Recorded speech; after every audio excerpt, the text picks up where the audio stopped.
Damian, after a few tough weeks, back on home soil and a big game this weekend against London Irish.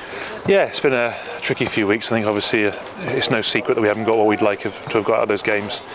I think despite the fact that we're playing pretty well, we're obviously not driving games home, and that's a bit of a worry for us. I think we've discussed several mistakes that keep happening and that are causing us to kind of let those games get away from us. So I think this weekend is obviously a good chance for us to try and right those wrongs, and obviously the fact that we're back at home should make it that much more easy for us to do so.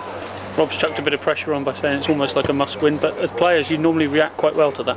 Yeah, I mean, rightly so. I mean, this is one of those things that you can't come close to the teams at the top of the table and then not win your games against the teams who are maybe a bit lower down, especially the home games, which is a target of ours to make sure that we're extremely strong at home. So I think it's one of those situations where, as rugby players, we have to be comfortable with having pressure put on us, and it has to be a case of there has to be games in the season where you're told by a coach this is a must-win, especially bearing in mind where we are on the table, what our goals and our aims are.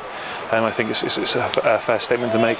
And in terms of the last few weeks, I keep saying it to all of you, it's small margins, isn't it? Yeah, it is small margins, but unfortunately, when you look at the table, it doesn't take into account how many games you lost by 1 point, how many games you lost by 3 points. A loss is a loss, and it's small consolation to say they're small margins, because obviously you don't want to be letting teams batter you each week, whatever. And it's nice to be at a stage where we're frustrated by losing to the likes of Saracens, Bath, Northampton by 1 point, 1 try, etc., etc. But like I said, when it comes down to the actual the place where it means something on the table, a loss by 20 points is the same as a loss by 10 points. So it's one of those things. Relentless nature of the Premiership means that you come up against a tough side every week, and London Irish bang in form at the moment. They're a great side as well. We've obviously had a tough workout down their place earlier in the season. Since then they've had their trials. Everyone knows about this season, but they've come back really strongly recently. And I think obviously the way they played against Saracens especially was particularly good for them. So we know it's going to be an extremely tough game against a physical and an exciting side. Thank you, mate.